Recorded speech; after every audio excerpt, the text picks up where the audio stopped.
देश की आजादी के सबसे बड़े खेल सुधार 1 जनवरी 2026 से धीरे धीरे लागू होने जा रहे हैं।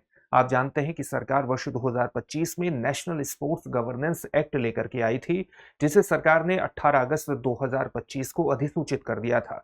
अब इसका आंशिक रूप से क्रियान्वयन 1 जनवरी 2026 से धीरे धीरे होगा और फेज वाइज इसको पूरे देश में लागू कर दिया जाएगा। इससे संबंधित जो महत्वपूर्ण प्रावधान है, जिन धाराओं को आज से लागू किया जा रहा है, वो धाराएं मुख्य रूप से राष्ट्रीय खेल संस्थाओं की स्थापना और प्रशासनिक ढांचे से जुड़ी हुई है। तो आज इस वीडियो के माध्यम से हम ये देखेंगे कि किन राष्ट्रीय खेल संस्थाओं की स्थापना की गई है, किस प्रकार से प्रशासनिक ढांचा इस प्रकार से बनाने की कोशिश की गई है ताकि भारत में खेलों की जो व्यवस्था है वो सुचारू रूप से चलती रहे। जो सबसे बड़ा सुधार किया गया है वो सुधार है राष्ट्रीय खेल बोर्ड के रूप में। राष्ट्रीय खेल बोर्ड स्थापित किया गया है और इसके अधिकारों को इस प्रकार से तय किया गया है कि कोई भी खेल समिति या खेल महासंघ एक स्वच्छंदता के रूप में काम न कर सके, स्वतंत्रता के रूप में तो काम कर सके, ऑटोनोमस बॉडी के रूप में तो काम कर सके, लेकिन स्वच्छंद न हो, यानी तरीकों से ही काम कर सके।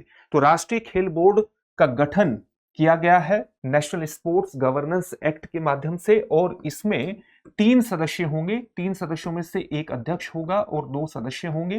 किनके द्वारा नियुक्ति होगी? सेंट्रल गवर्नमेंट के द्वारा नियुक्ति होगी और सेंट्रल गवर्नमेंट भी इनकी जो नियुक्ति करेगी वो वस्तुतः एक खोज और चयन समिति होगी जो कुछ नामों को इनको सुझाएगी। उन्हीं नामों में से सेंट्रल गवर्नमेंट अध्यक्ष और सदस्यों की नियुक्ति करेगी। तो 3 सदस्य होंगे। इन 3 सदस्यों का जो कार्यकाल होगा ये दोबारा चुने जाने के लिए एलिजिबल होंगे, लेकिन अधिकतम 65 वर्ष तक ही ये अपने पद पर रहेंगे।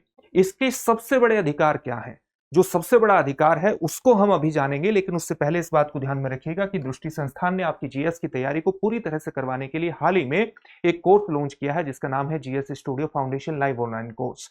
ये मात्र 24,999 में आपकी जीएस की तैयारी को मात्र 14 महीने में पूरी तरह से करवा देगा। इस कोर्स को करने के बाद अगर आप जीएस फाउंडेशन ऑफलाइन बैच में एडमिशन लेते हैं तो ये सारी फीस वहां पर एडजस्ट हो जाएगी, यानी एक तरह से ये कोर्स आपको फ्री में पढ़ने वाला है।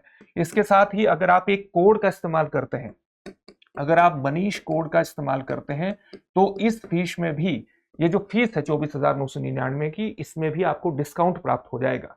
इस कोर्स से संबंधित जो बैच है वो आपको हिंदी, इंग्लिश और इंग्लिश तीनों ही में उपलब्ध होगा। हिंदी माध्यम का जो बैच है वो 5 जनवरी 2026 से प्रारंभ हो रहा है, इंग्लिश का बैच 6 जनवरी 2026 से प्रारंभ हो रहा है और इंग्लिश का बैच 7 जनवरी 2026 से प्रारंभ हो रहा है। इंग्लिश के बैच में हिंदी और इंग्लिश दोनों में चीजें समझाई जाएंगी, लेकिन जो नोट्स उपलब्ध होंगे वो इंग्लिश में होंगे। साथ ही जो भी पढ़ाया जाएगा उसकी पीडीएफ फाइल मिलेगी ताकि नोट्स बनाने में आपको कोई दिक्कत ना हो। अपने आप में ये एक संपूर्ण, एक तरह से एक पूरी तरह से आपकी जीएस की तैयारी करवाने वाला संपूर्ण पैकेज है, पूरी तरह से एक इंपॉर्टेंट पैकेज है। तो इससे जुड़िए, सफलता की दिशा में आगे बढ़ जाइए। किसी भी प्रकार का डाउट हो तो 8750187501 पर कॉल कर लीजिएगा। डिस्क्रिप्शन में दिए गए लिंक पर जाइए, अपने एडमिशन को सुनिश्चित कर लीजिए।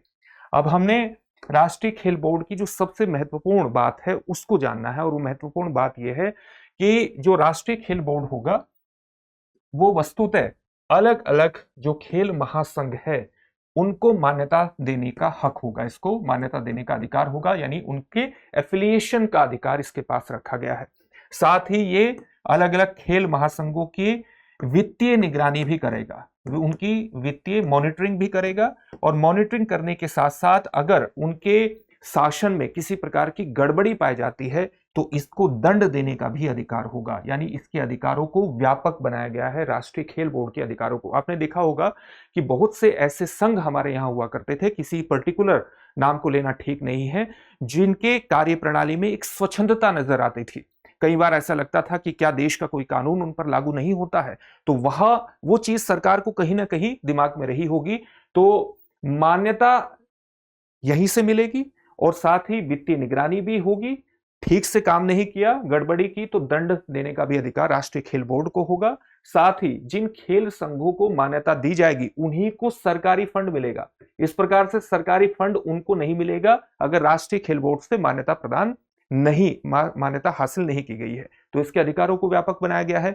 साथ ही आपने ये भी देखा होगा कि कई बार खेल से संबंधित बहुत बड़ा विवाद खड़ा हो जाता था, लेकिन सामान्यतः उनके विवादों का निपटारा सामान्य जो हमारे फौजदारी न्यायालय और दीवानी न्यायालय हैं उन्हीं के माध्यम से उनका विवाद का निपटारा होता था। अब क्या है, अब खेल के जो मामले होते हैं उनकी प्रकृति कई बार बहुत डिफरेंट होती है, तो उनके संबंध में जो विवाद होंगे, खेल के संबंध में जो विवाद होंगे, उसका निपटारा कौन करेगा? एक राष्ट्रीय खेल ट्रिब्यूनल करेगा। इसके सदस्यों का जो कार्यकाल होगा वो 4 वर्ष का होगा और इनकी जो अधिकतम आयु होगी कार्यकाल की वो 67 वर्ष रखी गई है।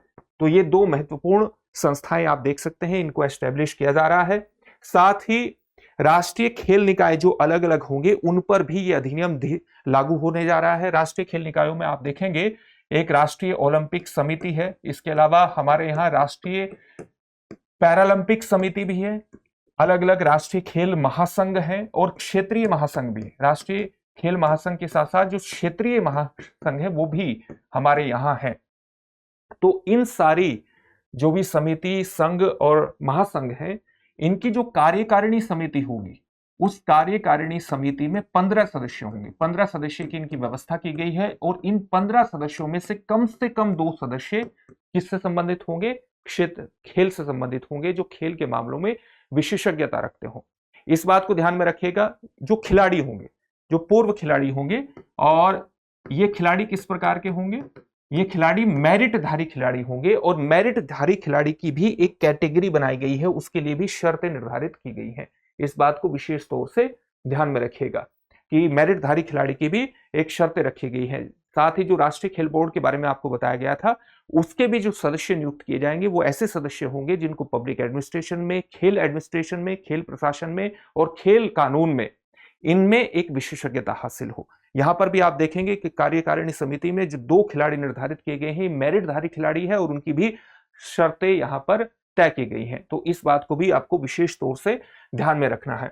इसके अलावा अगर आप राष्ट्रीय खेल निकायों के चुनाव के संदर्भ में बात करें तो इनके चुनाव को भी रेगुलेट करने के लिए एक राष्ट्रीय खेल चुनाव पैनल होगा और ये पैनल इनके चुनाव की निगरानी करेगा, चुनाव को निर्देशित करेगा ताकि इनके चुनाव में भी किसी प्रकार की गड़बड़ी न हो।